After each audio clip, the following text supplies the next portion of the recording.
Vamos a introducirnos y damos gracias al Señor que nos permite ya poder empezar a vivir esta última etapa de este camino que hemos comenzado en el día de ayer. Habíamos quedado en las peregrinaciones y en los santuarios, y después vamos a entrar también en la pastoral de los santuarios, dar algunos indicadores. Y después ya para concluir vamos a ver el tema de la pastoral litúrgica, que me parece importante también tener algunos, como dicen ahora, algunos tips que nos van a permitir después trabajar de manera particular en los lugares donde nos encontremos.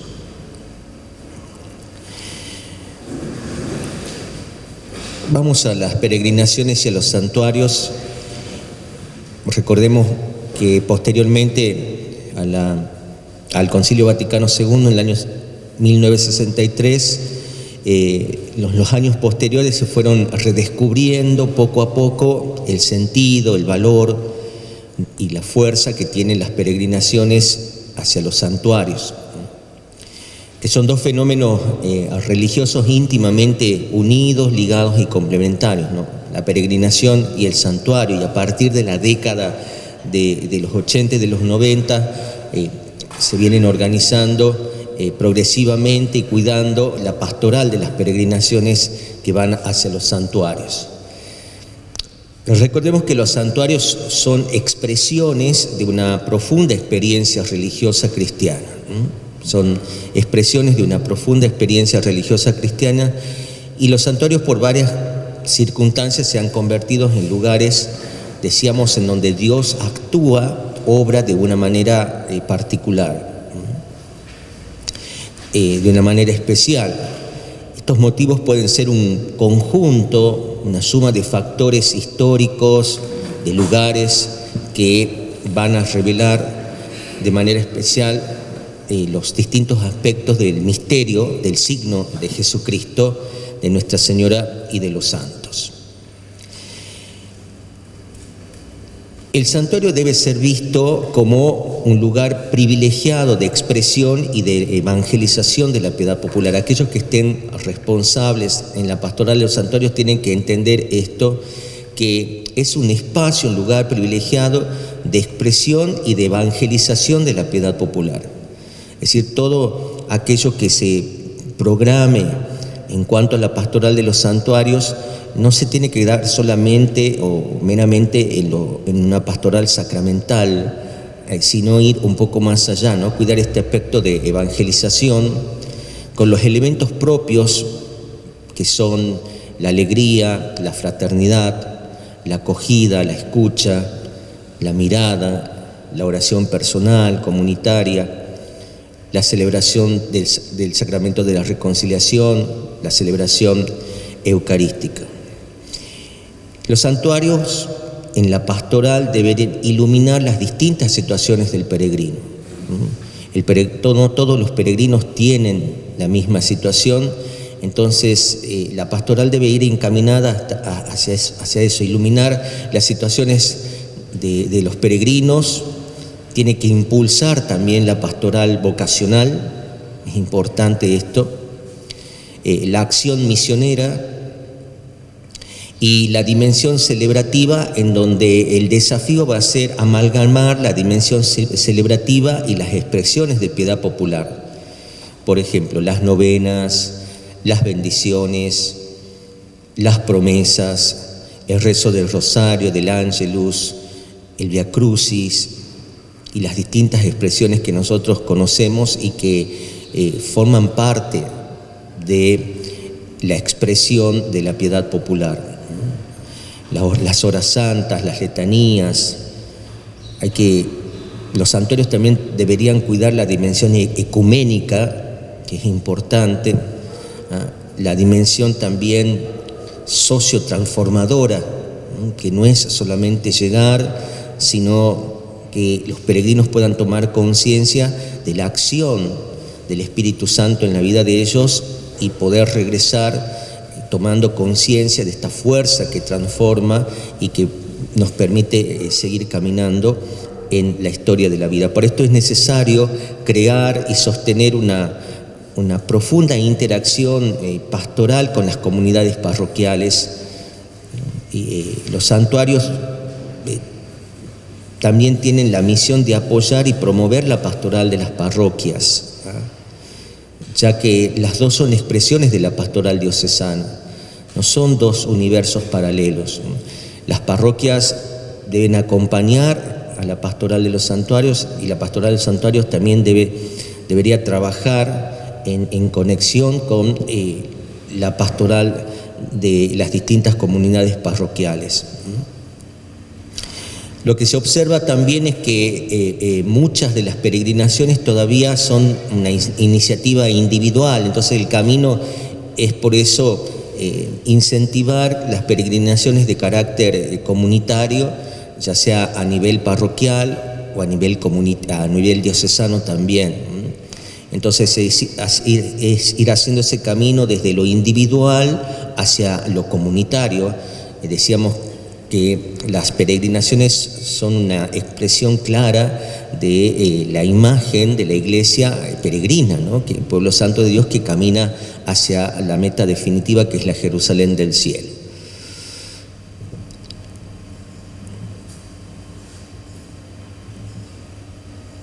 Un poco para concluir, haciendo este análisis entre liturgia y piedad popular, a lo largo de la historia muestra que no es fácil en la praxis mantener un equilibrio, no es fácil. Esto supone que se vayan superando tensiones entre lo eclesial y lo individual. Es el primer desafío, superar tensiones entre lo eclesial y lo individual, entre lo objetivo, que es la iniciativa de Dios, que esto nos tiene que quedar claro, es Dios quien toca el corazón, es Dios quien va llamando, ¿sí?, con lo subjetivo, que es el esfuerzo humano. Superar también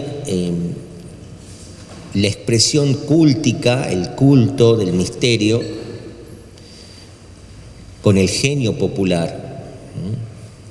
El genio popular se expresa de muchas maneras, de muchas formas, multivariadas.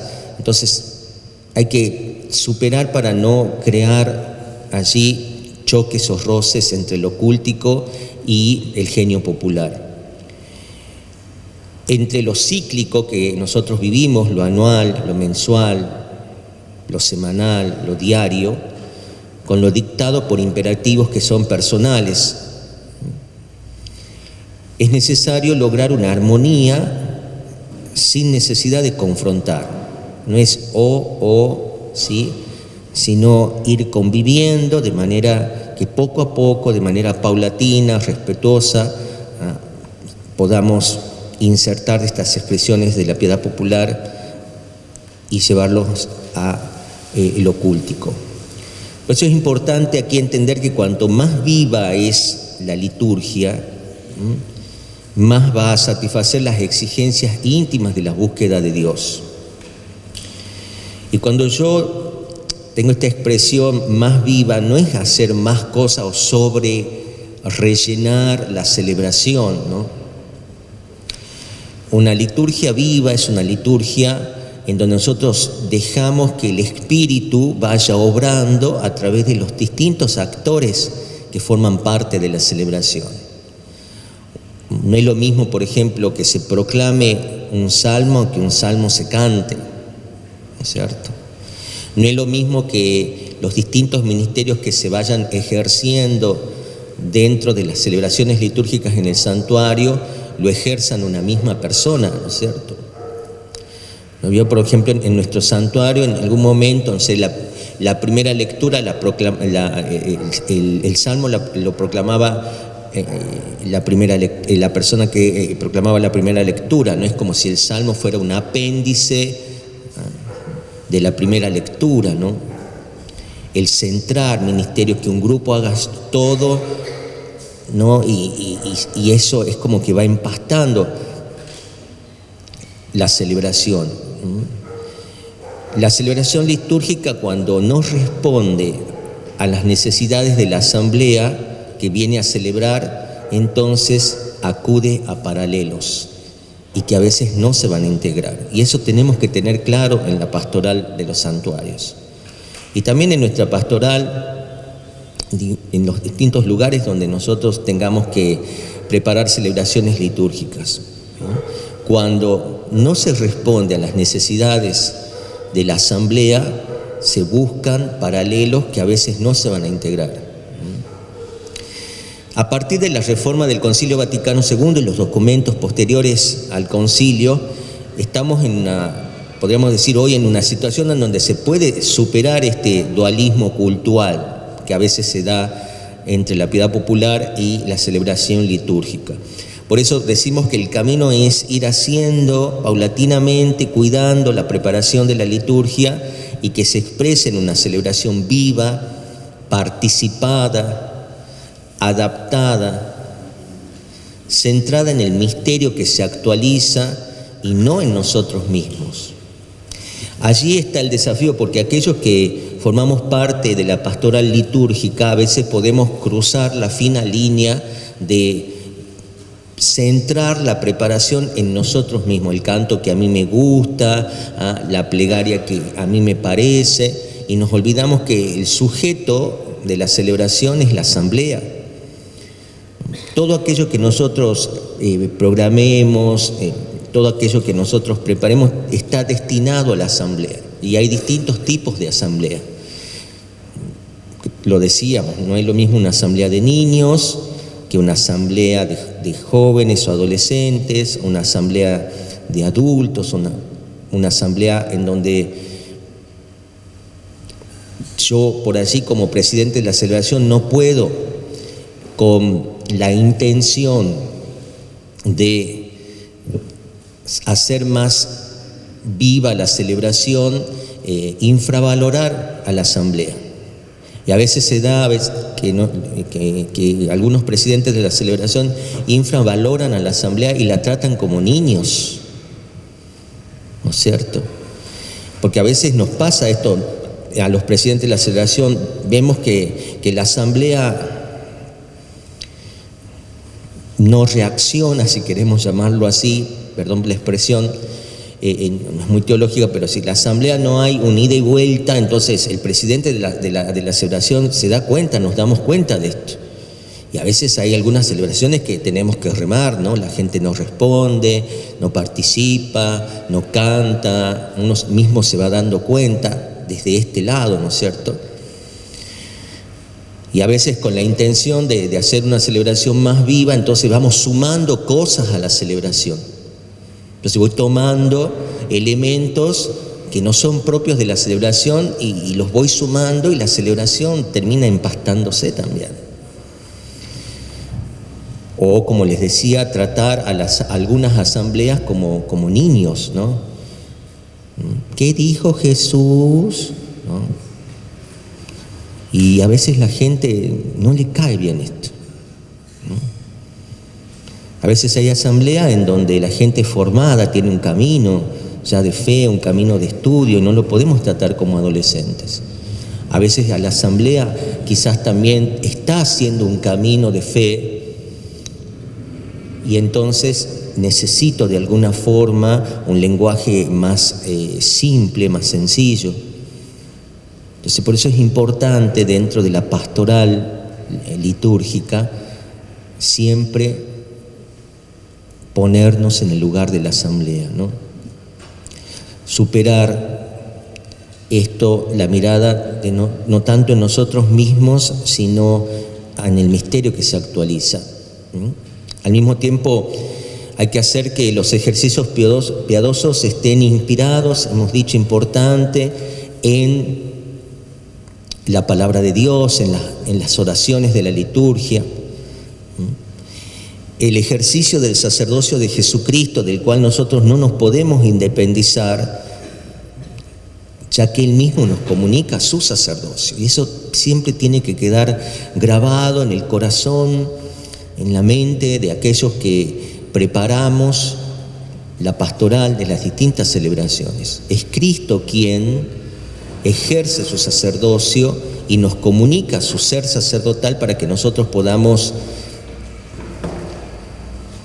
ser de alguna forma, actores que podamos ayudar a que la asamblea pueda entrar en comunión con el misterio. En este esfuerzo debe entrar la creatividad, la adaptación también de las exigencias culturales, individuales, y todo esto pueda vivir en condición de auténticos adoradores al Padre. Entonces, esta espiritualidad que en su momento hablamos, ¿no?, de adoradores al Padre en espíritu y en verdad, en el hoy de la existencia, nos va a permitir tener una devoción auténtica y poder ir purificando, simplificando, podríamos decir así, todo aquello que sabemos que en definitiva no le hace bien al pueblo santo de Dios. Por ahí yo lo veo en las expresiones propias del tiempo de Cuaresma, ¿no? El rezo del Vía Crucis. En un momento les comenté, tenemos a veces Vía Crucis muy extensos en texto y entonces a veces no ayuda mucho a la reflexión, ¿no? Incluso si nosotros vamos a nuestros templos, hacemos un laboratorio litúrgico, vemos que las estaciones del Vía Crucis están puestas de tal forma que a veces impiden que nosotros recemos contemplando. ¿A qué me refiero? Uno va a ver las estaciones del Vía Crucis y están puestas allá arriba. Entonces yo tengo que mirar y rezo así, ¿no? Más o menos. Cuando dicen los que saben, yo voy a exponer un cuadro, una imagen, tiene que estar a la altura de los ojos, ¿no es cierto? Para que yo mirando pueda contemplar y contemplando pueda entrar en comunión con el misterio. En mi tierra, el 90% de los, bueno, ahora estamos haciendo un trabajo un poquito más serio, entonces cuando van a colocar las estaciones del Vía Crucis, le sugerimos a los responsables de las comunidades, no coloques la estación allá altísimo, ¿no? Ya fíjense desde lo espacial, de cómo están ubicadas las estaciones, ya está bien que es un camino penitencial, pero también todos vamos rezando así, ¿no? No sé si observaron esto, ¿no? Observen cómo están dispuestos las estaciones del Vía Crucis, por ejemplo. Y vamos a los textos, ¿no es cierto? A veces son textos con una mirada lastimosa hacia el misterio, cuando no tomamos textos bíblicos con formas breves, con preces breves, de forma litánica, que puedan ayudarnos mirando, escuchando, a responder a esa llamada del Señor o unirnos a Él en el camino de la cruz. Esto es importante en esta amalgama que deberíamos trabajar entre la liturgia y las expresiones de piedad popular, en este caso el Vía Crucis, ¿no? O a veces pasa cuando en las comunidades se realizan Vía Crucis vivientes, ¿no es cierto? Ponemos toda la fuerza, fíjense, toda la fuerza la centramos en el Viernes Santo. De manera que en el Viernes Santo a la noche todo el mundo queda literalmente muerto, ¿no? Al otro día, el pobre párroco que tiene que andar pidiendo por favor que alguien le ayude a preparar el espacio para la vigilia pascual, porque nadie aparece, ¿no? Todos volvemos a los sepulcros, ¿no? Nos quedamos a mitad del camino, ponemos tanta fuerza en el Viernes Santo y en las expresiones de la piedad popular, en este caso el Vía Crucis, que nos quedamos a mitad del camino y se va desfigurando la noche más preciosa, la noche más importante, que es la vigilia pascual. En mi tierra pasa así, que tiene mucha fuerza el Vía Crucis, que no está mal, pero va perdiendo fuerza la preparación de la vigilia pascual. Lo mismo pasa cuando se prepara el altar de la reserva, ¿no? Que muchos le llaman el monumento, y no es monumento, sino es altar de la reserva, ¿no? Y lo llenan de flores, de cosas, ¿no es cierto? Entonces, que son expresiones de la piedad del pueblo. Pero tenemos que ir logrando ese equilibrio porque después llega el momento de la Pascua donde debería explotar de alegría, explotar entre comillas, de alegría el espacio, con flores, con plantas, ¿no es cierto? Y está todo seco encima, el calor que hace, el costo de las flores, ¿me entienden? Hay como un desequilibrio. Cuando preparamos el altar de la reserva parece que hacemos una mesa de ofrenda para un difunto, y no es eso, ¿no es cierto? No es un sepulcro. A veces se prepara el altar de la reserva el Jueves Santo como si fuera un sepulcro, o como si estaríamos velando a alguien. ¿No les ha dado esa sensación? Ustedes no han visto, ¿no? Parece una sala de sepelios, ¿no? De donde se está velando un difunto. No estamos velando un difunto. Se reserva la Eucaristía de manera sencilla, simple, para que al otro día podamos comulgar. Ese es el sentido del altar de la reserva. Se reserva la Eucaristía y en el segundo momento sí viene la acción de gracias, la alabanza, la glorificación hacia la presencia sacramental de Cristo. Pero desfiguramos de tal modo, y aquí entra en juego los que somos responsables de la pastoral litúrgica, para equilibrar siempre, ¿no? Hay un arquitecto que se llama Van der Rohe, y él tiene esta expresión que es muy fuerte, que nos puede ayudar a nosotros cuando preparamos la celebración. Él decía: lo menos es más, lo menos es más. Dios está en los detalles, en los detalles. Lo menos es más. Nosotros a veces tenemos la concepción inversa, ¿no? Como que mientras más llenamos, más fuerza va a tener, y en realidad es lo opuesto, porque cuando más llenamos se hace lo que llaman los comunicadores una contaminación visual. Entonces tenemos tanta información que no sé qué es lo más importante. ¿Me explico? Y eso se da en el espacio celebrativo. Hay tanta información que no sé qué es lo primordial. Pasa cuando, por ejemplo, preparamos ahora, bueno, ya no se usa tanto, pero todavía sí, en algunos lugares, los programas de las fiestas de la comunidad, ¿no? Entonces, son como una especie de listas sábanas con todas las actividades, y entonces, claro, hay tanta información que no sé qué es lo más importante. A mí me pasó una vez que yo iba caminando hacia el santuario allá en Salta, y justo estaban entregando los programas de la fiesta del milagro, y venía adelante dos personas y le entregan el programa, y yo escucho que dice, pero acá ¿dónde dice el día y la hora?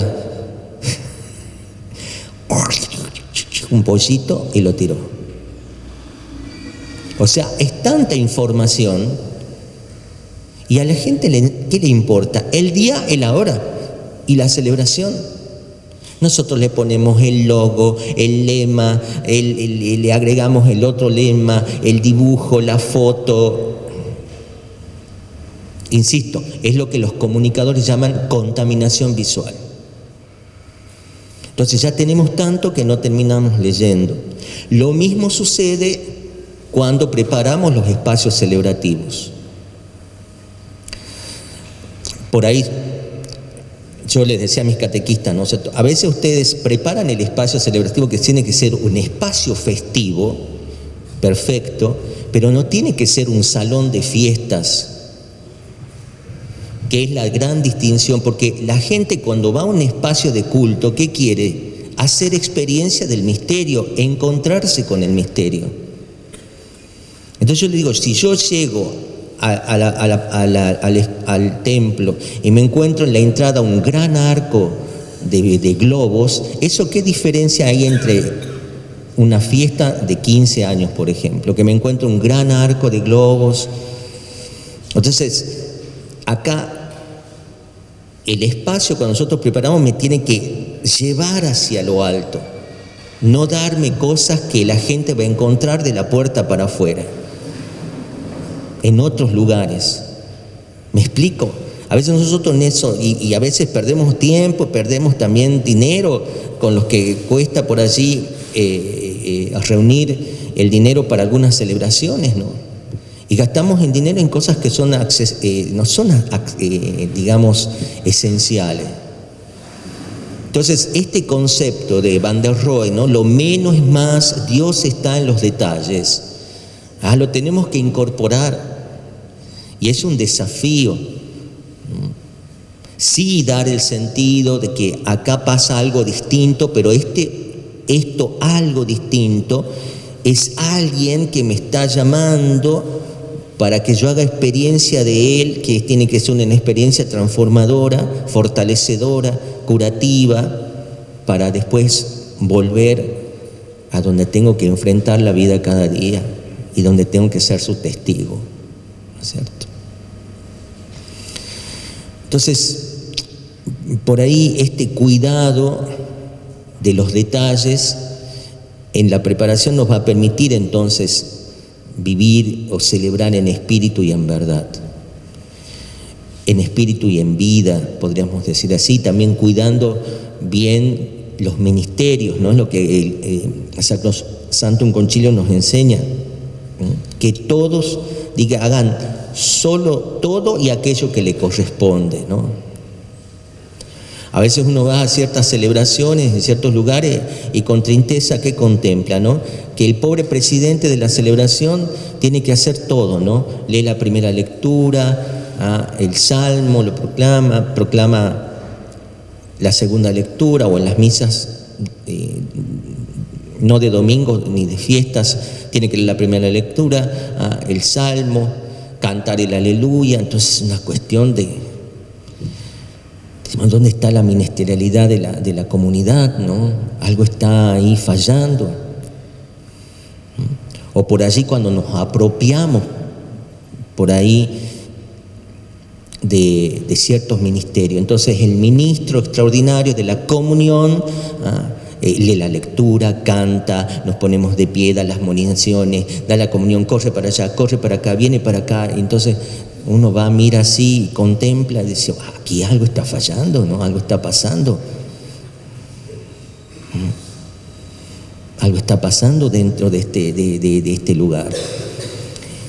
Porque uno está como asamblea y está mirando a alguien que va, viene, sube, baja, hace todo, enciende las velas, enciende las luces, nos ponemos de pie, cantamos, canta, acerca las cosas al cura, viene para acá, corre el atril, vuelve para allá, trae el micrófono, proclama, se sienta, nos ponemos de pie.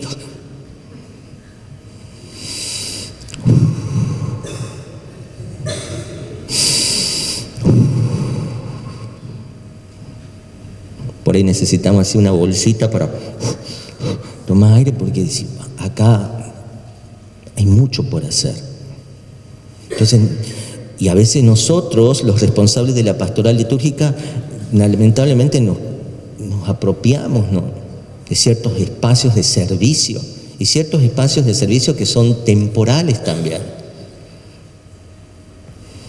Hay otros espacios de servicios que son permanentes, pero también tengo que dar lugar a otros, enseñarles a otros, ¿no? Lo mismo lo que preparamos el espacio celebrativo, nos pasa, ¿no es cierto? Las personas que preparan todo el ajuar de la celebración, ¿no es cierto?, no quieren enseñar a los demás. ¿Sí? Yo hace 30 años, padre, que plancho los manteles. Bueno, hasta hoy. Hasta hoy. Gracias, ya va a venir la otra sesión para que le puedas enseñar. No, este es un secreto como la receta de la Coca-Cola, ¿no? Entonces, no.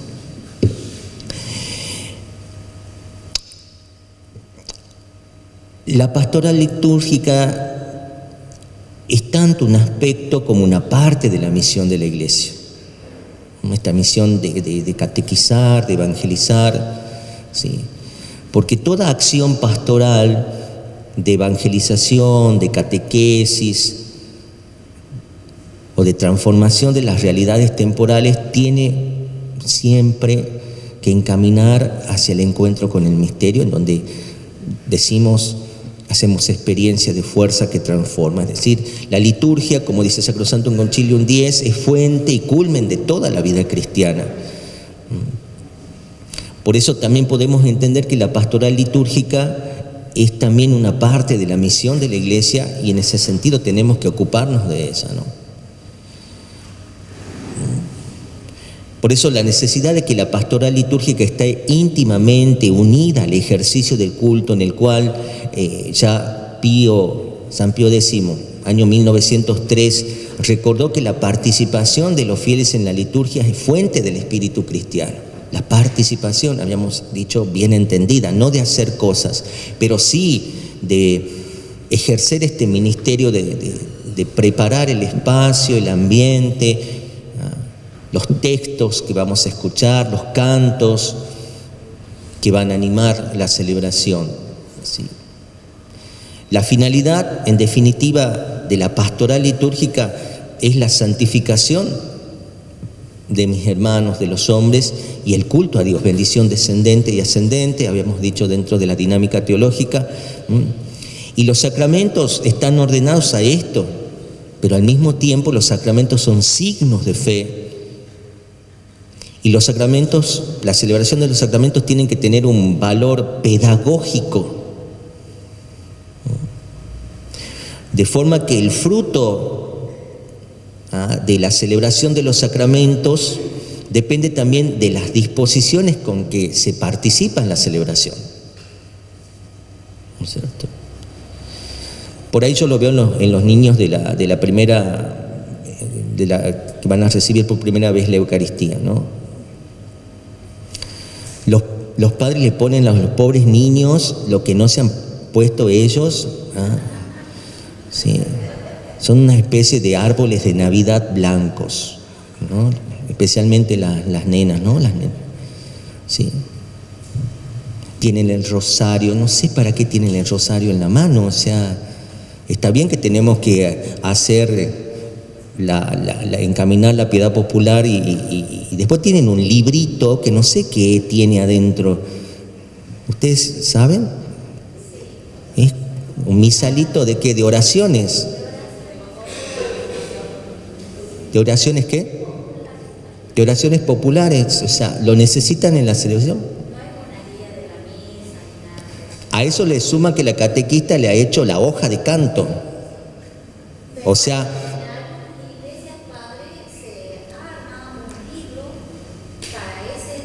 está bien.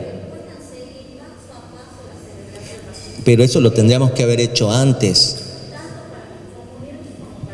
Entonces, ¿qué revela esto? Que la catequesis de la celebración se hace en el momento.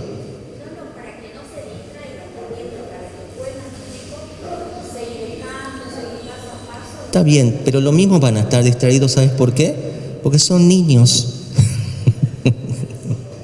Y si le exigimos más cosas, bloquean, y entonces tienen dos manos, ya tienen el rosario, ese librito, el texto que le preparan, la hoja de canto y la maestra que está con una especie de puntero láser que no te tenés que mover, porque no hay que moverse. Entonces, durante 3 años o 3 ciclos, 4 ciclos, le hemos venido insistiendo que participen, que canten, porque a veces son como media medusas, ¿no? No cantan, no responden, no sabemos qué hacer, ¿no? Entonces, en las distintas celebraciones que vamos haciendo. Y ese día tienen que estar estáticos. ¿No les pasó? Están así mudos y encima están ya famélicos porque le han dicho que no tienen que desayunar por el ayuno eucarístico y todo eso. Entonces, claro, están al borde del desmayo prácticamente, y entonces yo no quiero volver más hacia mi primera comunión, ¿no? Entonces, fíjense que las disposiciones del que celebra es importante cuidarlas. Si me hace muchísimo calor, a mí no me da ganas de celebrar. En este sentido, ¿me entienden? Si yo no escucho, no entiendo, no tengo mucha disposición. Si me hace excesivo frío, tampoco.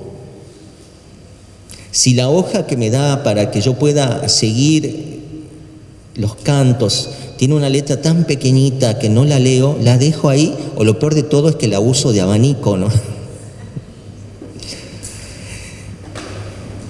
Bueno, nosotros nos pasaba en nuestra comunidad, ¿no?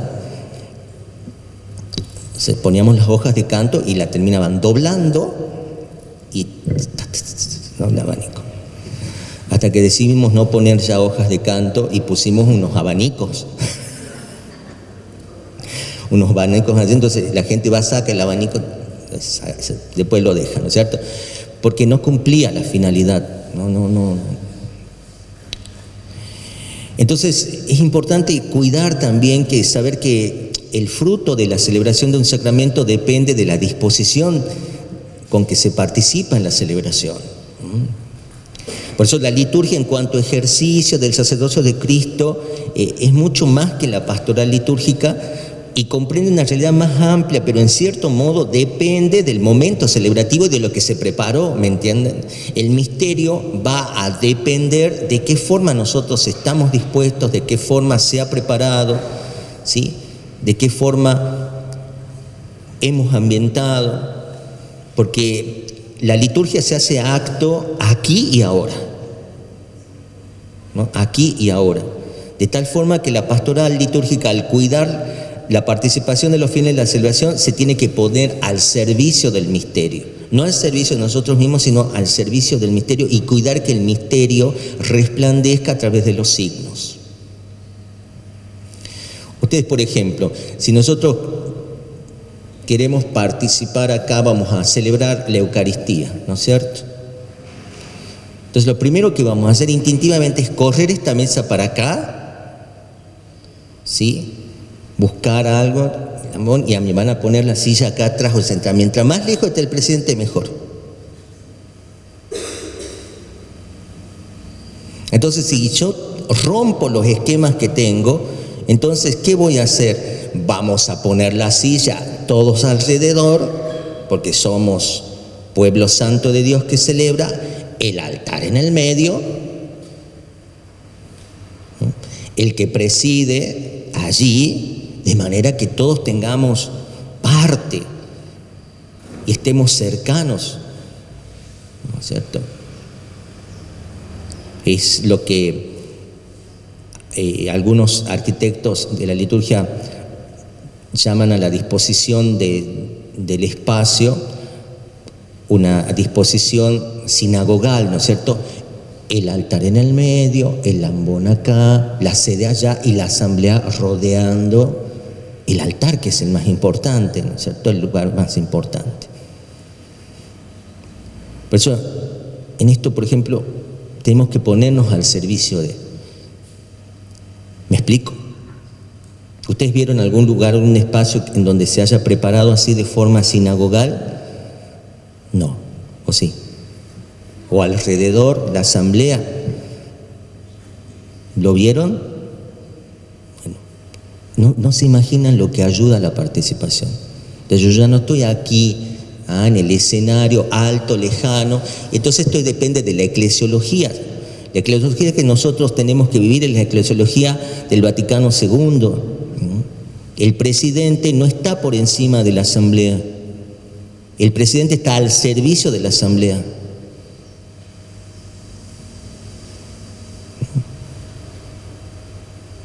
A veces todavía pervive en la conciencia de algunos presidentes de las celebraciones como que estoy más allá, ¿no? Elevado, ¿sí?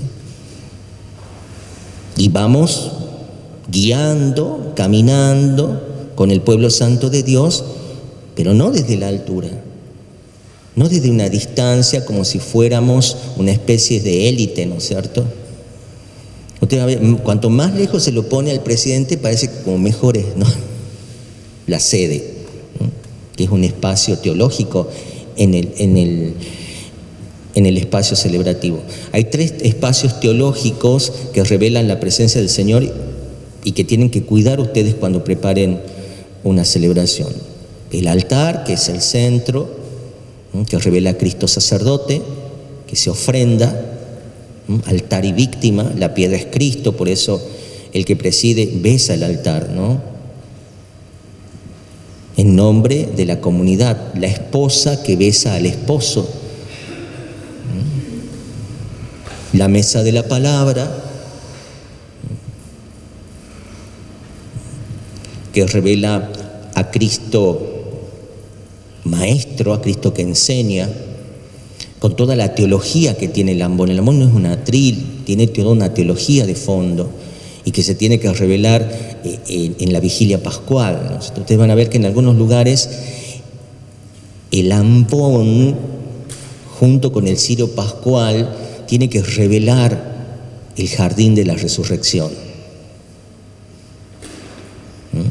Porque el ambón significa eso, ¿no? El sepulcro vacío, ¿ah? El que proclama el Evangelio, los ángeles. ¿Por qué buscan entre los muertos al que vive? No está aquí, ha resucitado, ¿no? La buena noticia.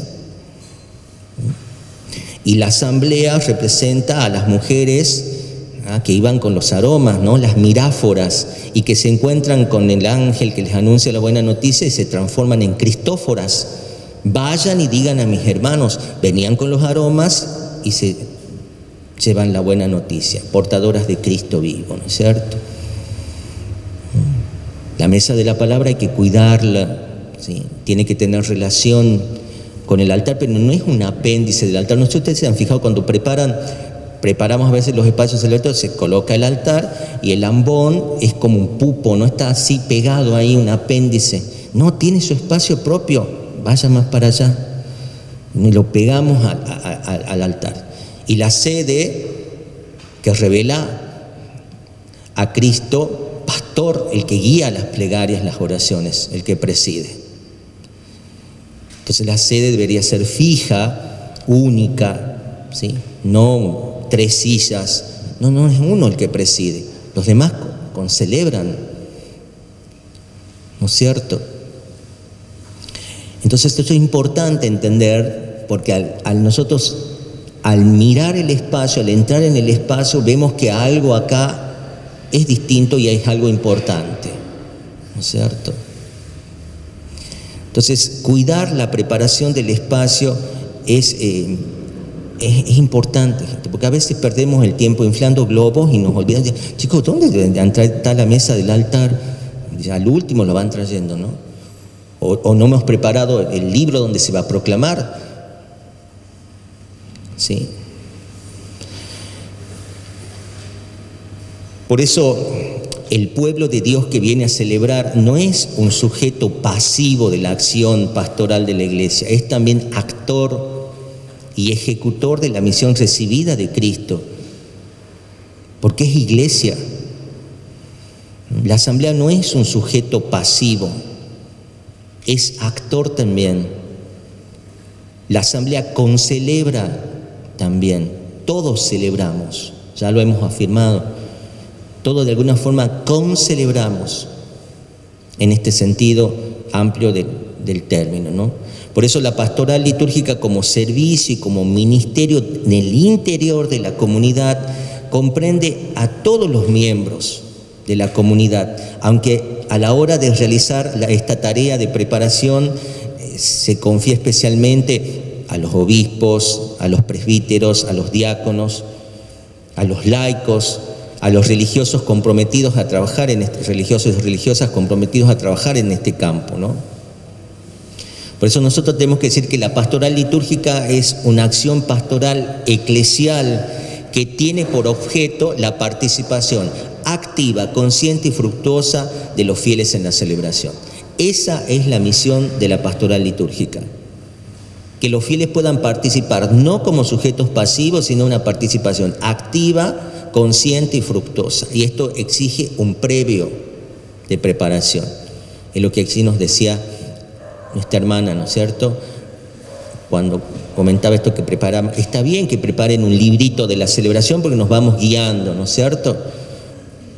Pero si ellos van a celebrar, son actores de la celebración porque van a recibir por primera vez la Eucaristía, entonces tiene que haber una preparación previa que ellos sepan que tienen que participar activa, conscientemente, porque saben a quién van a recibir y de manera que pueda dar frutos en la celebración, ¿sí? Por eso la pastoral litúrgica en el conjunto, tiene algunas características que son especiales. En primer lugar, tiene que tener un talante evangelizador. El evangelizar por medio de los signos ayuda mucho, ¿no? Cuando decimos que la pastoral litúrgica tiene que tener un carácter evangelizador, queremos decir que no se dirige a los creyentes, sino a los fieles, y que no tiene por finalidad ser el primer anuncio, sino incorporar a Cristo a aquellos que han creído y alimentar su vida en la fe con los sacramentos.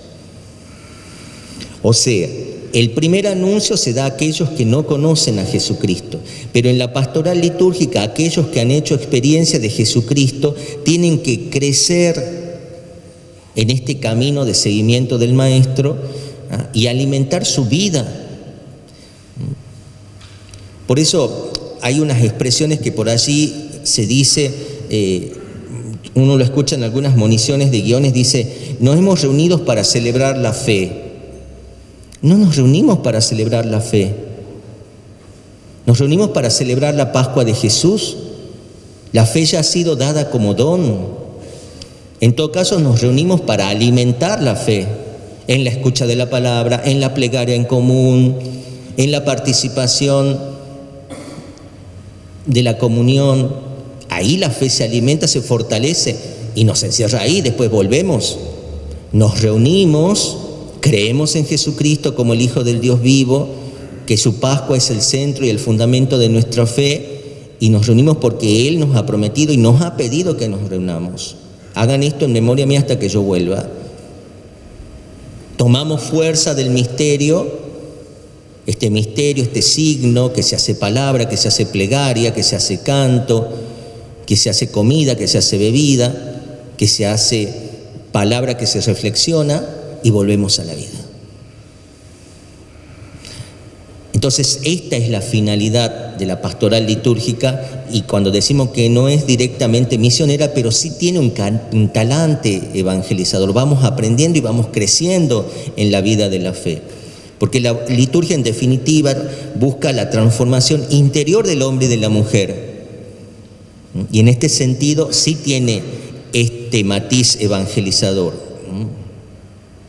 Por eso, en cuanto más pluralista es la sociedad, las celebraciones litúrgicas a las cuales asisten hombres y mujeres de fe de grado muy diverso de fe y de pertenencia a la Iglesia, no es raro que también vamos a encontrar en las celebraciones que asistan personas que son no creyentes. Personas que no son creyentes, personas que buscan a Dios. Entonces, aquello que nosotros hemos preparado en la celebración como trabajo de la pastoral litúrgica tienen que ser también un medio de evangelización. La pastoral litúrgica también es ante todo educativa del ser discípulo de Cristo. Dentro del significado que hoy tiene la educación cristiana en toda la amplitud, ¿no? Lo humano, lo teológico, se puede ver dentro de la pastoral litúrgica un medio integral también de formación del creyente, para que pueda llegar a la condición de adulto en Cristo, que es toda la vida, ¿no es cierto? Esta condición de adulto en Cristo. Educar en una fe que tiene que ser confesada mediante un acto personal, celebrada en el culto de manera comunitaria y expresada en el testimonio de la vida. Por eso la pastoral litúrgica tiene que ir por el lado de la acción catequética, y de ella tiene que tomar la inspiración también. Especialmente cuando vamos a preparar la celebración de los sacramentos, juega un papel decisivo la catequesis propiamente litúrgica. Habíamos dicho la catequesis mistagógica, que hay que hacerla en la previa. Algunos por allí la hacemos en el momento también, que puede sumar, pero siempre tiene que haber una catequesis mistagógica. A ver, vamos a las famosas charlas prebautismales, ¿sí? Deberían ser catequesis mistagógicas. A veces son catequesis evangelizadoras y después, posteriormente, se va a celebrar el misterio y la gente no tiene ni idea del rito, ni de las respuestas, ni del sentido, ni del significado profundo de los signos, ni la consecuencia. ¿Me entienden? Entonces, si vamos a dar una charla presacramental, ¿sí?, podemos quizás empezar con un disparador, pero no es el momento de evangelizar, sino mostrar la estructura del rito y explicar el sentido del rito, que no es cumplir por cumplir, no es seguir las rúbricas por seguir, sino dentro de este espíritu del Señor que va a manifestarse a través de cosas, de personas, de momentos, de tiempos. Entonces hay que cuidar los elementos didácticos y catequéticos que también la liturgia tiene. El Concilio Vaticano II va a señalar la importancia de la claridad de los ritos. Nosotros pertenecemos a una familia litúrgica que es la familia romana, ¿sí? Es nuestra familia. Y si hay algo que la liturgia romana tiene, que es breve y simple. Es breve y simple. Originalmente, después fue fusionándose con otras familias litúrgicas hasta llegar al hoy. Pero si hay algo que tiene la liturgia romana que nosotros tenemos que cuidar es la brevedad, pero la simpleza en la elocuencia, ¿no?, del rito. Una secuencia donde vamos haciendo un camino dentro del rito que tiene que ver una claridad, ¿no es cierto? Voy al sacramento del bautismo, ¿no? Claridad del rito, el signo de la cruz. Enseñar a papá, a mamá a hacer el signo de la cruz. Claridad en el rito, cómo voy a ungir, ¿no es cierto?, a aquellos que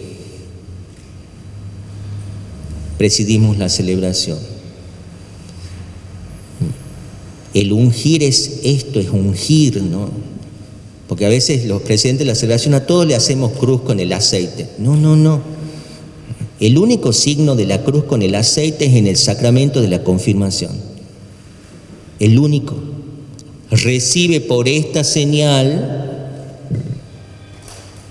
en la unción de los enfermos, ungir al enfermo, ungirlo. Cuando voy a ungir con el crisma en el bautismo, es ungir en la cabeza.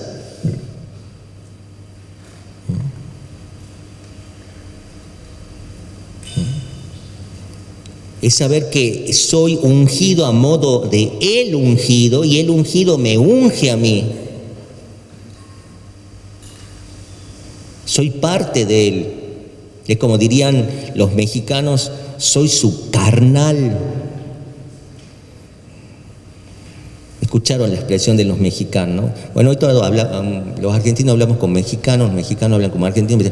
Sí, somos sus carnales. ¿Qué quiere decir? Somos de su carne. Entonces viene el cura, me hace así, no sé qué hace. No sé qué hace. Es ungir.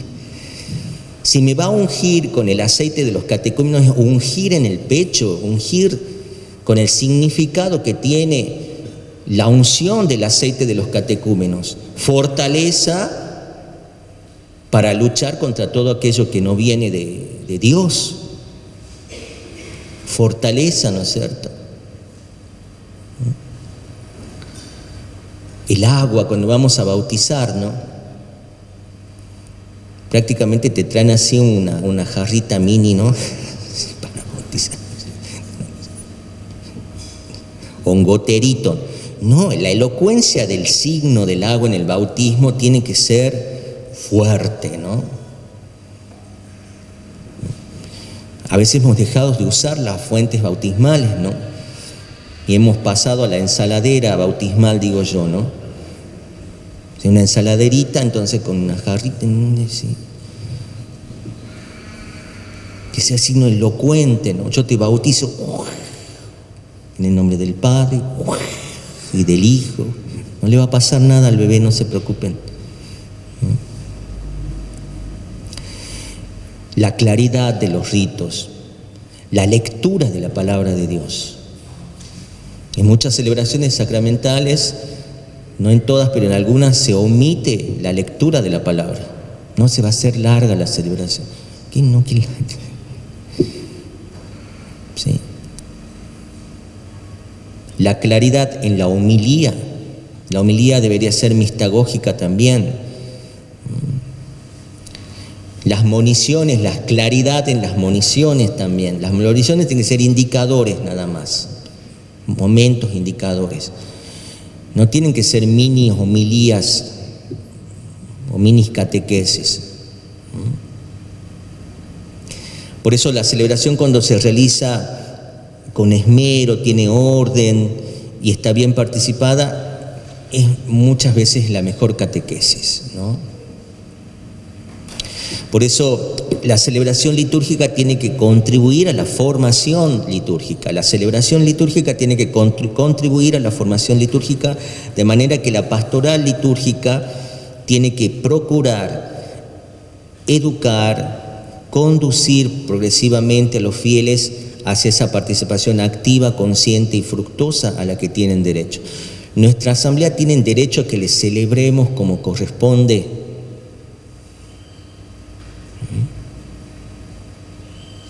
Tenemos que celebrar, tienen el derecho. ¿Sí?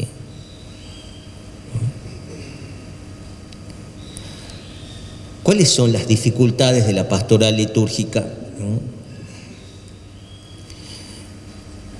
Lo que antes se reducía a tímidos intentos de, por ejemplo, hacer misas que sean, celebraciones que sean participadas, mejor dicho, de introducir la lengua del pueblo en los cantos, de ir a hacer un progreso también en la renovación de las vestiduras, en la disposición de los espacios, se han convertido hoy en un programa que, gracias a Dios, permite que podamos trabajar en este campo, ¿no? Pero también a veces la reforma del Concilio Vaticano II, con todo lo que implica aplicar la reforma litúrgica, ha conocido momentos de suma euforia y después momentos de cansancio, momentos de cambio, momentos de profundización. Lo primero que nosotros tenemos que ver frente a la dificultad en la participación de las celebraciones litúrgicas en el hoy y que repercuten en nuestra pastoral es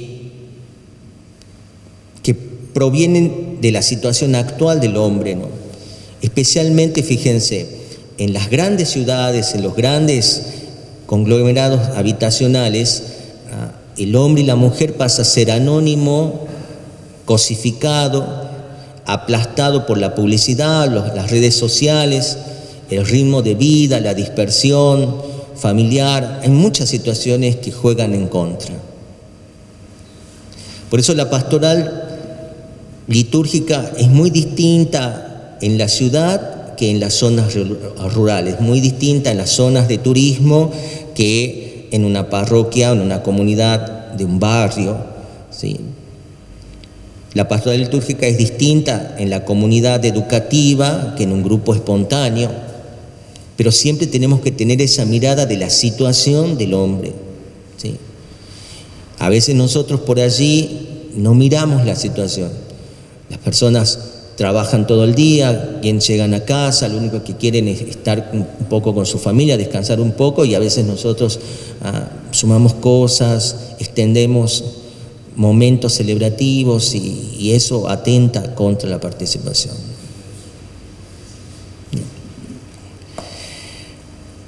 También el hombre y la mujer han ido perdiendo el sentido de la santidad y el sentido del mal, ¿no es cierto? Esta secularización que invade a la expresión religiosa. Por eso la pastoral litúrgica tiene que encontrar el camino difícil entre la sacralidad natural y la fe, entre el lenguaje religioso y el lenguaje profano, entre el sentimiento y las actitudes que brotan de la conversión y de la fe. Aquello que brota del individualismo y de la privatización, podríamos decir, de la vida espiritual, la pastoral litúrgica tiene que integrar, ayudarnos a salir de este intimismo, de esta cosificación de los sacramentos, de este pietismo que a veces en el cual estamos sumergidos, y hacer ese camino de lo personal hacia lo comunitario, y estar atentos a todas las exigencias que la celebración tiene, logrando el equilibrio entre la acción, ¿no? Los cantos, las respuestas, los movimientos, y la contemplación, la escucha, la oración silenciosa, la mirada, y entre los gustos personales del responsable de la celebración y las necesidades de la asamblea, aquí esto es un desafío grande, ¿no? Y con esto termino, porque comienza el concierto de los perritos. Hay un desafío grande entre los gustos personales del responsable, del presidente de la celebración, y la necesidad de la asamblea. No se hace porque al padre no le gusta. No, este canto no, porque el padre no quiere.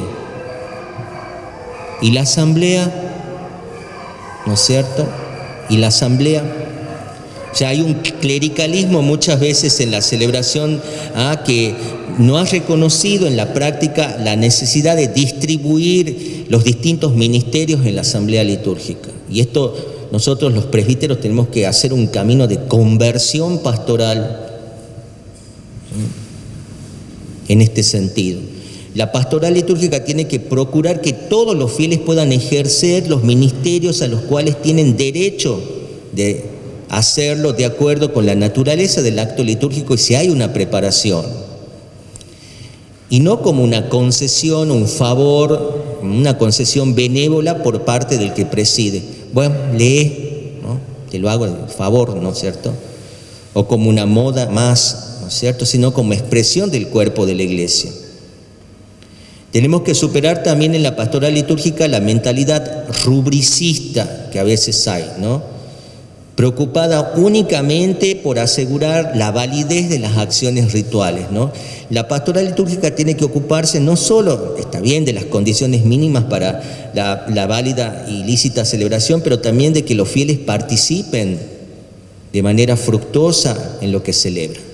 Porque a veces estamos hiper preocupados, ¿no? por el rubricismo, ¿no? La letra, esto y que lo otro, y gracias a Dios las rúbricas, y a veces los que estudian en el seminario no lo entienden, las rúbricas siempre tienen una apertura, no son restrictivas. Dice, se puede decir estas oraciones o algo semejante, dice, ¿no es cierto? Entonces ahí te da el disparador para, ¿no?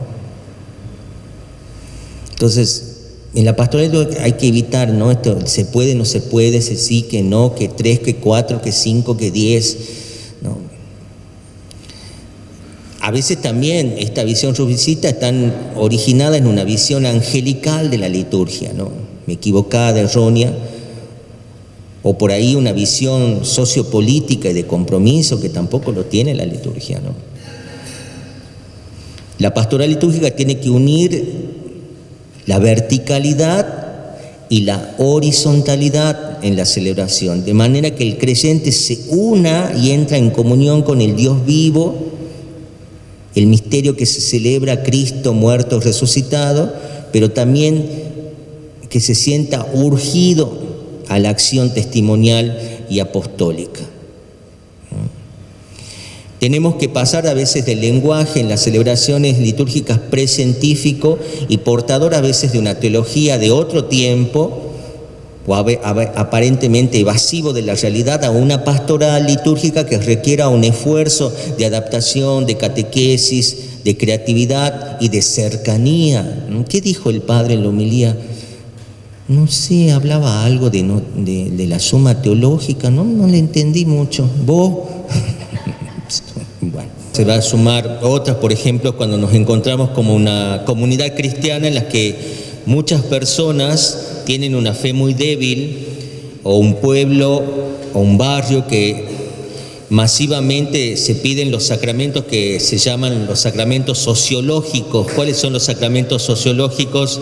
El bautismo, la confirmación, la primera comunión, el matrimonio, las exequias, pero estas comunidades cristianas o este grupo de fieles tiene o una escasa o una nula preparación. Ese es otro desafío con lo cual nos encontramos en la pastoral litúrgica, ¿no? Entonces tiene que asegurar la pastoral litúrgica una previa preparación catequesis que sea general y específica, que proceda a la celebración del sacramento. Entonces, si nos vamos a encontrar con estos grupos de personas que tienen una escasa, una nula preparación, hay que buscar los medios y las formas de generar una catequesis específica para la celebración de cada sacramento. Hay ocasiones por allí o situaciones extremas donde a veces se tiene que diferir la celebración porque se necesita una preparación un poco más adecuada para no, en definitiva, celebrar los sacramentos por celebrarlos nada más. Otro desafío es cuando nos encontramos con personas, un grupo de fieles que vienen de una religiosidad popular, ¿sí?, que están acostumbrados a prácticas devocionales en donde se buscan una seguridad en el plano de la salvación o que de inmediato se me solucionen cierto tipo de situaciones. Acá la pastoral litúrgica se encuentra con otro desafío, y es alimentar la fe, procurar de ir renovando esas prácticas, despojándole todo aquello que tenga residuos de magia o de falsas seguridades, y tiene que dar un espacio, cabida a la pastoral litúrgica en la celebración a ciertas instancias legítimas del pueblo, ¿no? Con un espíritu de oración, el simbolismo en algunas situaciones, el tono festivo, el lenguaje simple y sencillo, pero que siempre ayude a esta purificación que ya la vimos en el día de ayer que piden los documentos de la Iglesia. Muchas de estas dificultades se empiezan a resolver cuando los responsables de las comunidades, es decir, los pastores y los responsables de la pastoral litúrgica, procuran formarse bien ellos mismos, y acá está el desafío, ¿no? Cuando nosotros los pastores y los responsables de la pastoral litúrgica no buscamos formar o profundizar la formación, entonces estas dificultades pueden tomar raíz y nunca poder superarlas, ¿no es cierto? Por eso siempre hay que adquirir un sentido completo del concepto de la liturgia, un concepto adecuado de la Iglesia y también una visión exacta de la situación sociocultural de las personas a las cuales nosotros tenemos que brindar este servicio. ¿Alguna pregunta con esto, con este bloque?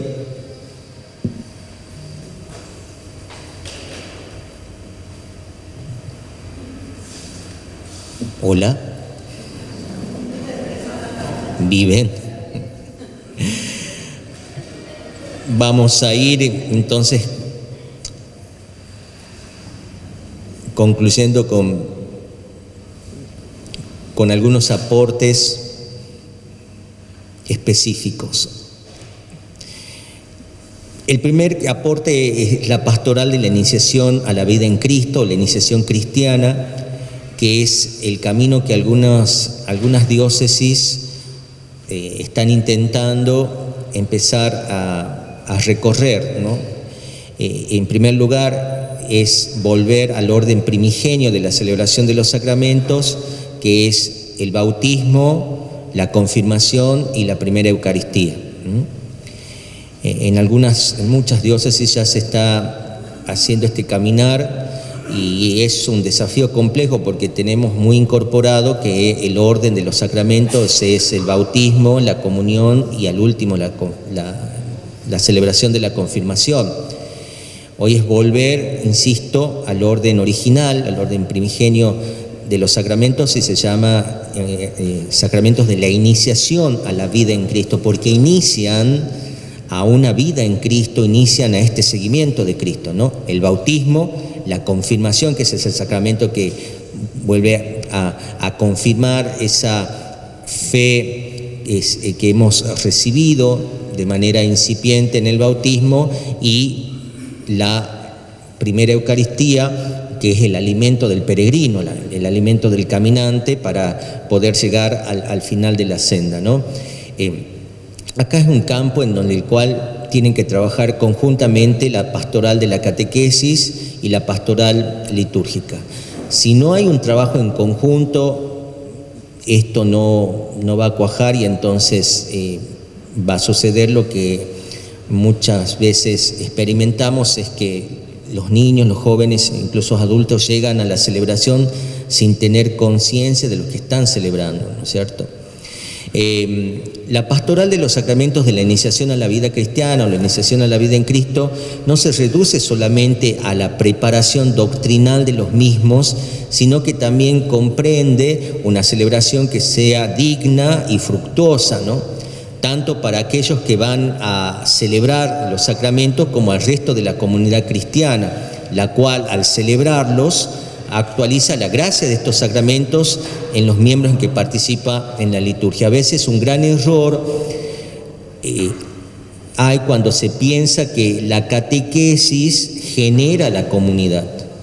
No, la comunidad está primero, y la comunidad tiene que acompañar al camino del catecúmeno, ¿no es cierto? O sea, no es que la consecuencia de la catequesis es la comunidad ya está. Y la comunidad tiene un rol muy importante en este camino de la iniciación cristiana, porque la comunidad anima, acompaña, sostiene. A veces nos pasa que la comunidad no conoce ni a los chicos de la catequesis, ni a los jóvenes, ni a los adultos que se están preparando. Entonces, que la comunidad tome conciencia de esto, ¿sí? Y acompañe, y el día que ellos celebren sus sacramentos, la comunidad tome conciencia de que está actualizando esa gracia que en su momento recibieron cuando ellos celebraron también sus sacramentos, ¿no? Después tenemos la pastoral de la asamblea eucarística o la celebración eucarística, ¿no? Que también hemos dicho y lo hemos repetido hasta cansarnos, tiene como objeto, como finalidad, la participación plena y fructuosa en la Eucaristía, ya sea en la Eucaristía cotidiana, en la Eucaristía dominical y también en el culto eucarístico fuera de la misa.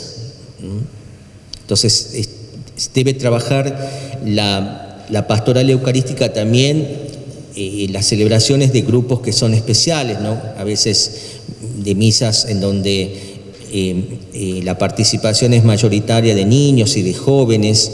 Esto requiere también que la pastoral preste atención a una buena preparación de la misma celebración, a la participación en las determinadas partes de la misa, la liturgia de la palabra, los cantos, la plegaria eucarística. Recordemos que existen plegarias eucarísticas para misas con niños que a veces no la utilizamos los presidentes de la celebración o porque no los conocemos también.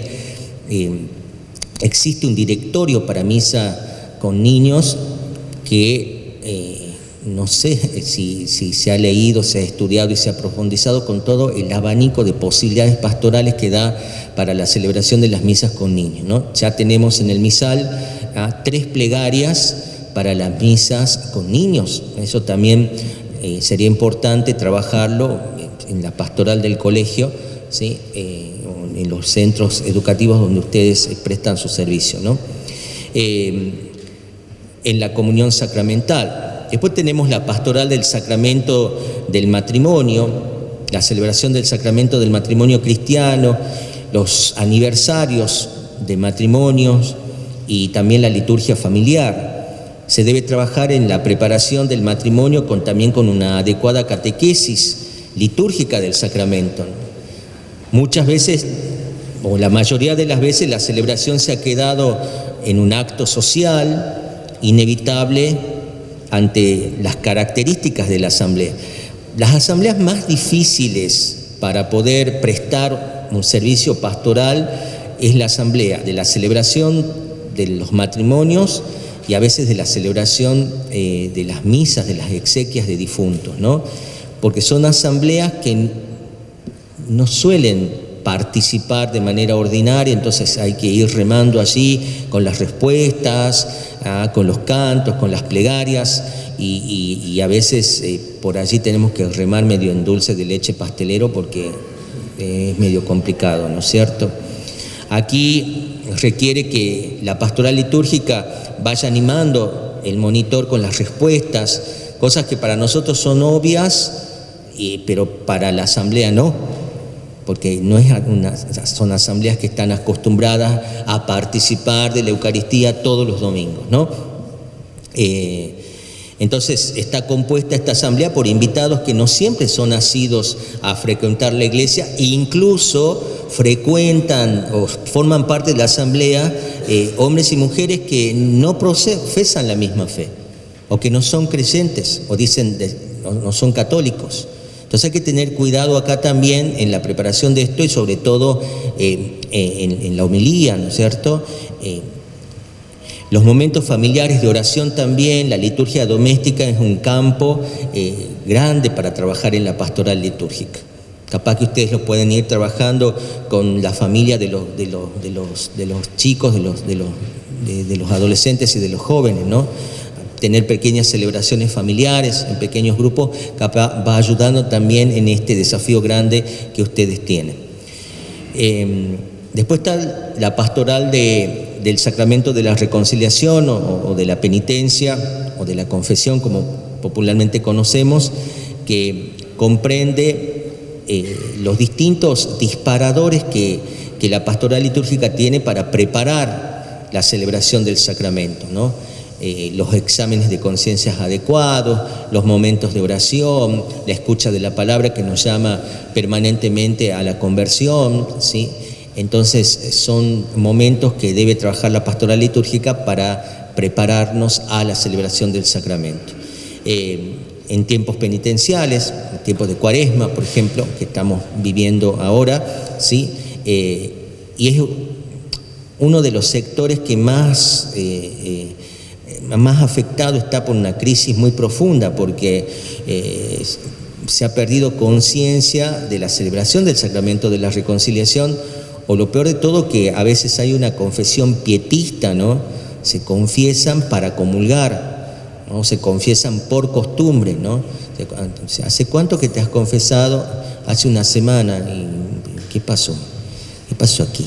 ¿No? Entonces, no es porque quiero comulgar, eso requiere volver a hacer una preparación y una catequesis litúrgica, ¿no es cierto?, de que la única forma de perdón dada por la Iglesia no es la del sacramento de la reconciliación.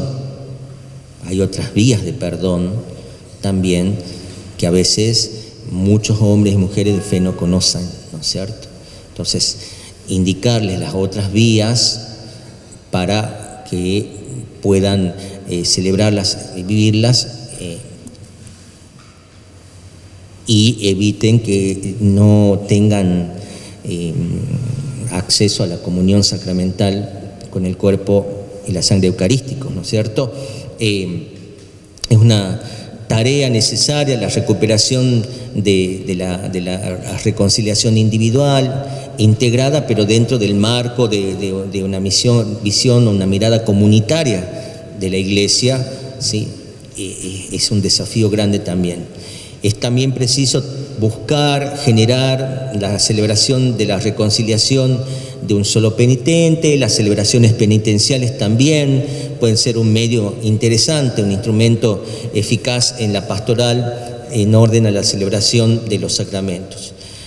Los tiempos penitenciales tradicionales, ¿no? Las cuaresmas, los viernes penitenciales, las vigilias que también se pueden hacer de penitencia o jornadas especiales, ¿no es cierto?, que podamos tener momentos, retiros, días de ayuno voluntario, días de ofrenda, pero también en el sentido esto del ayuno, que no me tiene que encerrar en mí mismo, sino el ayuno es purificación interior para un compromiso social con lo que el que me necesita, ¿no?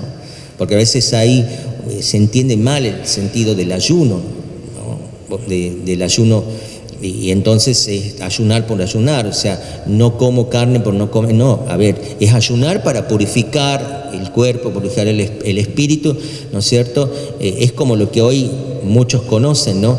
Vamos a un lugar, dice, jugos detox. Ay, ¿qué son los jugos detox? ¿No? Entonces te preparan, te hacen unos preparados, unos batidos, ¿no es cierto?, de pepino, de no sé qué cosa, de apio, y bueno, ¿y para qué sirven? Para desintoxicar el cuerpo, ¿no es cierto? Bueno, fíjense, eso que nosotros por ahí encontramos hoy, la Iglesia lo llama el ayuno voluntario. Entonces necesito purificar, entrar en un proceso de desintoxicarme de ciertas actitudes. Entonces el ayuno me permite también purificar, pero para después volver a un compromiso social. Si no, el ayuno no tiene sentido, ¿no? No es no comer carne por no comer. De hecho, hay mucha gente que no come carne por prescripción médica. Hay mucha gente que no come carne por opciones, vegana, vegetariana.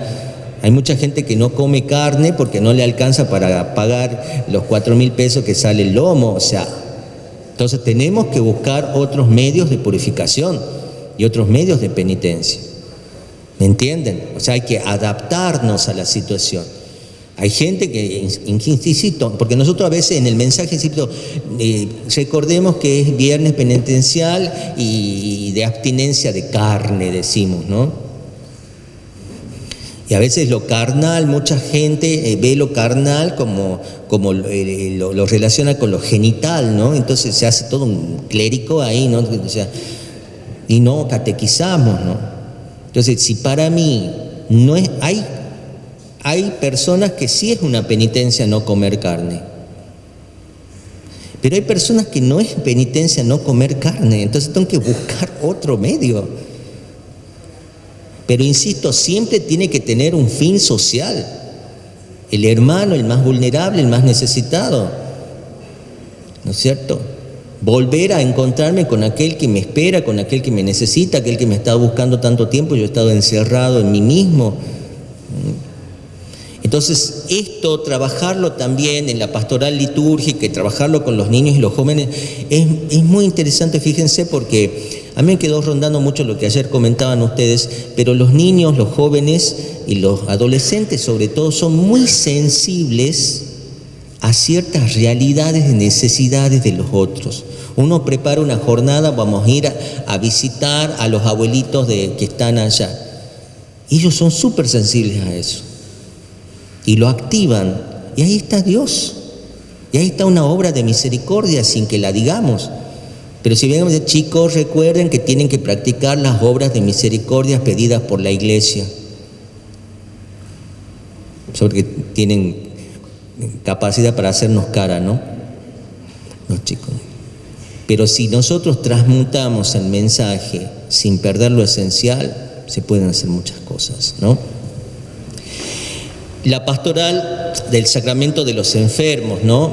Que son la comunión a los enfermos, la última comunión, ¿sí? Juntamente con la entrega, ¿no? del sufrimiento, del dolor, aunque ya no utilizamos, y esto tenemos que también purificar el vocabulario, ¿sí? Mucha gente hoy habla de extrema unción, ¿no? Es la última unción, no, después del Concilio Vaticano II, ¿sí? se reformuló el nombre y es la pastoral de la unción de los enfermos, ¿no? Y de la atención pastoral hacia los enfermos, ¿no? Sigue costando muchísimo trabajo ver la unción de los enfermos como un sacramento que tiene que administrarse a aquellos que están limitados, a los ancianos, a aquellos que tienen ciertos tipos de enfermedades que sabemos que son terminales. Entonces hay que ampliar el abanico y la mirada, pero a veces somos nosotros los mismos catequistas, los mismos formadores que no hablamos de esto, ¿no?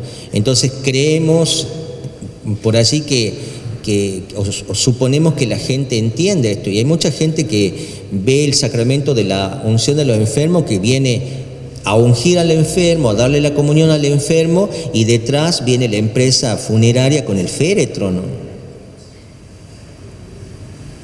Cuando es una unción para fortalecer, para animar, para sostener, es el mismo Cristo que viene con su espíritu para ayudarme en situaciones que a veces son muy, muy complejas, ¿no? La pastoral de los enfermos es muy compleja, ¿no? Y no es una visita lastimosa solamente, sino es un descubrir la presencia del mismo Cristo en aquel que está pasando por situaciones que son difíciles, ¿no? Después tenemos una pastoral que a veces está como descuidada, que es frente a la muerte, que es un hecho que conmueve profundamente al hombre y a la mujer y lo sitúa ante preguntas fundamentales de la existencia humana, ¿no? Nosotros vemos los funerales, que por un lado son acontecimientos sociales importantes. Si nosotros tenemos una mirada, por ejemplo, de los funerales, nos encontramos con gente que no veíamos hace tiempo, ¿no es cierto?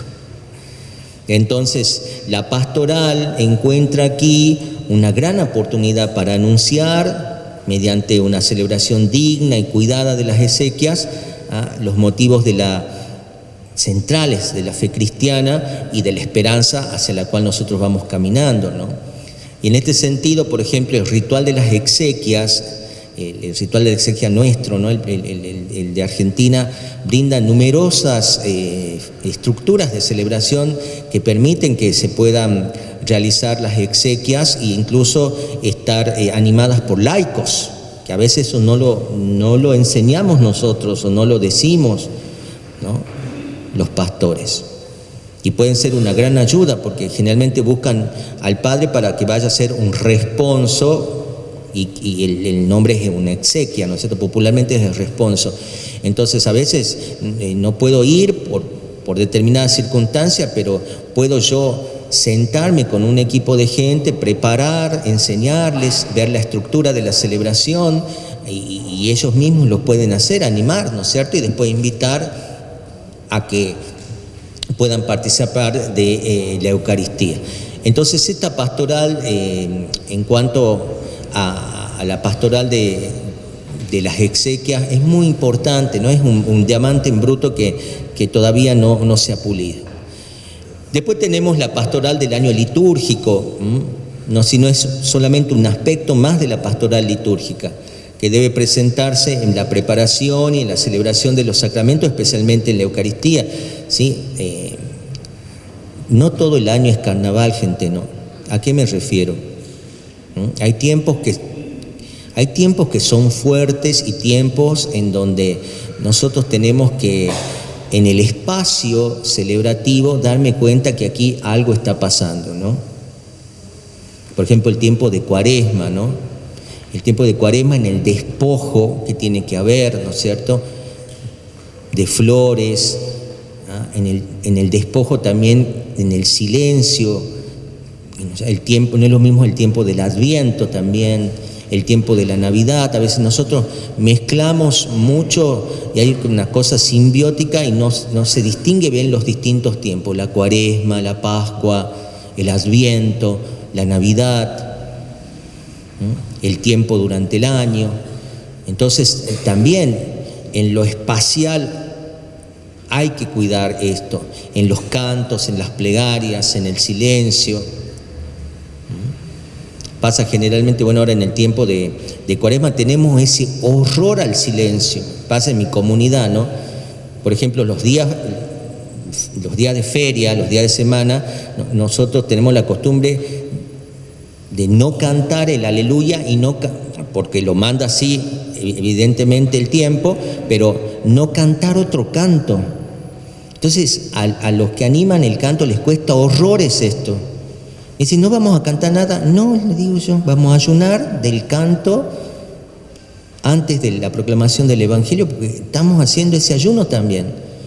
Porque ya enseguida empiezan a cantar: tu palabra, Señor, es palabra de amor. O sea, ¿y qué tiempo de penitencial tenemos? Algo siempre tenemos que poner, ¿no? Entonces nosotros digo, ayunamos del aleluya y ayunamos de todo canto en las misas de lunes a viernes. Y las misas de las vísperas del domingo, sábado a la tarde y las del domingo, hacemos la aclamación a Cristo, ¿no es cierto?, que marca allí el leccionario, ¿no? ¿Por qué? Porque recordemos que los domingos no son días penitenciales, ¿no es cierto? ¿Sabían eso? ¿Sí? Bueno. Por eso son más de 40 días la nómina. ¿Por qué se dicen 40 días la cuaresma y son más de 40 días, Padre? Y le digo, porque tenés que restarles los domingos que no son días penitenciales, ¿no es cierto? Entonces, el tiempo del Adviento, con toda la espiritualidad preciosa que tiene el Adviento y que a veces pasa totalmente desapercibida, ¿no? Porque claro, llega el 8 de diciembre, ¿no? Entonces está la costumbre popular de que hay que armar el arbolito de Navidad del pesebre, entonces uno entra el 9 de diciembre al templo y ya está todo adornado como para Navidad. ¿Ve? ¿No es cierto? Entonces vamos como quemando etapas y tiempos y momentos que hay que cuidar, ¿no? Cuando se inician los tiempos litúrgicos es necesario cuidar la catequesis que permita la comprensión, la vivencia, atender con cuidado los signos propios, ¿no es cierto?, que expresan y ayudan a adquirir, digamos, actitudes para entrar, decir, bueno, entro al espacio, no sé, en Cuaresma y está todo despojado, no hay flores, nada. Hay una gran cruz en el medio, en la entrada. Algo pasa, ¿no es cierto? O en el tiempo del Adviento entro y veo la corona de Adviento encendida allí, una imagen de María. Algo pasa. Cuando yo digo no todo el año es carnaval, bueno, también con los cantos, pues todo el año seguido cantamos juntos como hermanos, ¿no es cierto?, de entrada. Entonces hay que ir variando los cantos propios de cada tiempo, ¿no es cierto? Que a veces pasa eso. O ¿cómo se llama? O todo el año cantamos como Cristo nos amó. Entonces como así, otra vez sopa de arroz. La pastoral de los ejercicios piadosos del pueblo cristiano, ¿no? El Via Crucis, ya lo hemos dicho, el rezo del Rosario, el Ángelus, ¿ah? Que es muy fuerte en algunas comunidades, ¿no? Las procesiones, las bendiciones, la veneración de las imágenes, las reliquias de los santos, el peregrinar hacia el santuario. No solo tienen que conducir, hemos aprendido hacia la liturgia, sino que de ella también tienen que recibir su inspiración y su renovación. Hemos hablado de los textos, ¿no?, que componen. La devoción a la Virgen María y a los santos, ¿ah? El culto a los difuntos también, ¿sí?, bien orientados, son expresión de una profunda fe cristiana y también van a ser momentos y tiempos que nosotros tenemos que aprovechar para lograr esa unidad y ese desafío entre culto y vida, entre fe y cultura popular, también podríamos decir así, o culto popular, mejor dicho, más que cultura, culto popular. Pero sobre todo el desafío es este, ¿no? ¿Alguna pregunta con todo esto?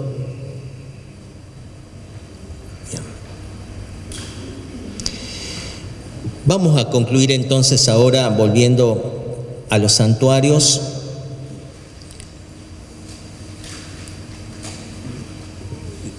Algunos tips que pueden ayudar, algunos aportes.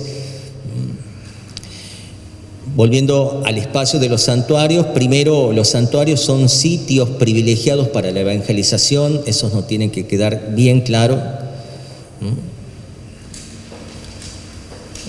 El peregrino acude a un lugar con un corazón abierto y esto es algo grande para nosotros. Con un corazón abierto, con un corazón dispuesto al encuentro y a la experiencia con Dios, y desea el peregrino hacer de este encuentro una experiencia. descubrir que aquel que lo recibe no lo rechaza. Entonces la actitud de acogida en el santuario es importante cuidarla. El peregrino viene dispuesto a escuchar, a recibir. Por lo tanto, la evangelización debe partir desde las expresiones de piedad popular y las riquezas que tiene. Y así se va a ayudar también a tomar conciencia del compromiso bautismal. Bueno, vos viniste rezando, cantando, tuvieron estos gestos, vamos a hacer un momento de silencio, vamos a renovar nuestro compromiso bautismal, nuestro ser en Cristo, ¿no es cierto? Y que no hay mejor forma de responder a esta llamada del Señor con una participación. Entonces vamos a entrar, vamos a participar, estar conscientes de lo que vamos a vivir y celebrar, ¿no es cierto?, que activa los misterios de la fe.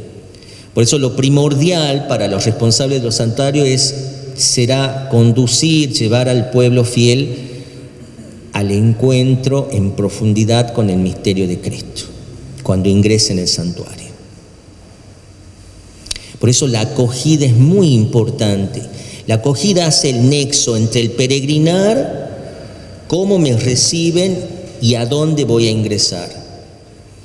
El atrio del santuario es ese espacio privilegiado entre lo que vivo y lo que estoy llamado a hacer, para que cuando salga siendo pueda vivirlo a donde vuelvo. Entonces hay que cuidar mucho cómo se recibe a los peregrinos y los gestos. Segundo, es necesario dejar que los santuarios se comuniquen su propia identidad. Hemos dicho en algún momento que cada santuario tiene su personalidad, y respetar también el lenguaje típico de las peregrinaciones. No son las mismas peregrinaciones las que vienen al santuario de la Virgen del Valle que las peregrinaciones que van al santuario del Señor y de la Virgen del Milagro. Pueden ser las mismas personas, pero la peregrinación adquiere algo que es típico, algo que es propio, ¿ya? ¿Sí? Por eso la acción, el movimiento, la danza va a ayudar mediante los signos que significan para que nosotros podamos entrar en el misterio, pero no quedarnos en lo superficial. Y estos signos lo encontramos en los lugares que hablan de Dios y que van a servir de medio, de vehículo al peregrino para sumergirse en el misterio de Dios. Es dejarme envolver por el misterio, es dejarme abrazar por el misterio, en los signos que se me han dado. Hemos recibido una peregrinación, entonces vamos a hacer a cada uno, aunque cueste, la señal de la cruz en la frente, van a ingresar. Todo eso va ayudando con la proclamación de la palabra a entrar en ese espacio diferente, ¿no? Tercero, va a ser necesario siempre ofrecer a los fieles y a los peregrinos una forma plural, podríamos decir así, de riqueza espiritual, devocional y litúrgica, ¿no? Entonces, los responsables de los santuarios deben tener siempre presente que la celebración de la Eucaristía no es lo único que se puede ofrecer. Si bien es el culmen, pero no es lo único, ¿sí? Ya que la Iglesia tiene una gran diversidad de medios para recibir a los peregrinos. La palabra de Dios en todo el abanico de posibilidades que tiene de celebrarla, de meditarla, de escucharla. La celebración de la liturgia de las horas, ¿no? El sacramento de la reconciliación, que es muy fuerte en los santuarios. Las celebraciones penitenciales también. Las oraciones ante el Santísimo Sacramento expuesto en sus formas variadas. Las vigilas de oración, el rezo del rosario, hemos dicho, incluyendo siempre la presencia de la palabra de Dios, el rezo del Ángelus, también acompañado con una buena catequesis. Cuarto, el misterio litúrgico el misterio litúrgico, cuando hago referencia al misterio, hago referencia al signo que es Jesucristo, vivo y entusiasta, con una buena integración de una piedad genuina, una piedad popular genuina, debe ser la oferta, entre comillas, este término oferta pastoral para el hoy de nuestros tiempos. La gente necesita hacer experiencia de Dios. Por eso, en la fidelidad cristiana, nosotros tenemos que buscar, llamar a la vida de comunión con Dios a través de expresiones de la piedad popular, vividas sencillas, simples, purificadas, manteniendo las formas nobles y dignas que tienen como en expresión de la fe cristiana y ligadas a la celebración litúrgica, pero siempre subordinadas a ella, ¿no? No es más importante la expresión de piedad popular que la celebración del misterio, ¿no? El valor de la verdad de la fe que se predica, se profesa, el valor de la bondad de Dios que se celebra, que se expresa en la celebración, la alegría que nace de la experiencia cristiana participada, celebrada en comunión, es expresión de la piedad popular, vivida como una auténtica fiesta de la fe. Pero también se tiene que vivir como una fiesta de la fe la celebración de los sacramentos. Por lo tanto, y con esto ya voy cerrando, los responsables de la acogida litúrgica del santuario siempre tienen que tener ese espíritu atento, ese espíritu dócil a las moniciones a las inspiraciones, del Espíritu, para encontrar formas y actitudes que ayuden y que puedan favorecer que aquellos que llegan al santuario a insertarse en el misterio de aquel que los llama como amigos y como los recibe, puedan encontrar en el santuario su casa. Y esto es importante, que el peregrino encuentre en el santuario su casa, puedan contemplar, puedan adorar, puedan celebrar y lo más fuerte, puedan comprometerse. Fíjense, puedan contemplar, adorar, celebrar y comprometerse. Digamos que este es el desafío de cada día y queda mucho, sobre todo por reflexionar, por profundizar, pero sobre todo por diagramar, por hacer, que es lo más desafiante para nosotros. Termino con una anécdota y agradezco la paciencia. Un año allá en el santuario del Señor y la Virgen del Milagro, en la parte de atrás, aquellos que conocen el santuario sobre la avenida Belgrano, habían colocado un gran cartel, ¿no? Allá arriba en la terraza, un cartel muy grande, ¿no? Que vos lo veías ya desde lejos cuando venías caminando y que decía algo más o menos así. Decía: bienvenido a casa, solo faltabas vos. Punto suspensivo, ¿no? Bienvenido a casa, solo faltabas vos. Uno contento, ¿no? Bienvenido a casa, en la casa, ¿no? Entonces voy contento, ¿no? Y voy por la puerta de atrás, toco la puerta, ¿no? Me abre una persona de seguridad y lo primero que me dice que es credencial. Y yo dije, ¿y el cartel de arriba? ¿Qué quiero decir con esto? A veces están las formas, pero perdemos el modo, ¿no es cierto? Y el modo hay que cuidarlo siempre mucho para que, insisto, hacer la experiencia del abrazo. Hacer la experiencia del abrazo va a poder ayudar mucho en el compromiso posterior. Muchas gracias. Y lo que hemos compartido hace una síntesis, no perfecta, pero sí una síntesis interesante de este tema que hemos tratado de vivir. Y los invito, ¿no? Los invito a que se sumerjan en el maravilloso desafío de no solamente preparar las celebraciones litúrgicas, sino insertarse en el universo del misterio de Cristo, y en este desafío de que muchos puedan hacer experiencia del misterio. Eso es la liturgia y la finalidad de la pastoral litúrgica, ¿no? De que muchos puedan hacer experiencia del misterio. Y en esto hay mucho por hacer, mucho por trabajar, mucho por compartir, pero mucho por estudiar también, ¿no? Si no estudiamos, si no tenemos líneas claras, vamos a hablar cualquier cosa y podemos hacer mucho daño a la gente, y no se olviden que de eso se nos va a pedir cuenta, ¿no? De la gente que el Señor ha puesto en el camino de nuestra vida, ¿no? Y a veces la ignorancia puede causar y hacer mucho daño. Entonces yo los invito a esto: siempre relean, profundicen, pregunten, vayan a las fuentes, ¿ah? Porque la liturgia es un campo, o mejor dicho, un caldo de cultivo en donde muchos se sitúan y se sientan a hablar, a veces sin haber estudiado, y para hablar de liturgia hay que sentarse, estudiar y hacer experiencia del misterio.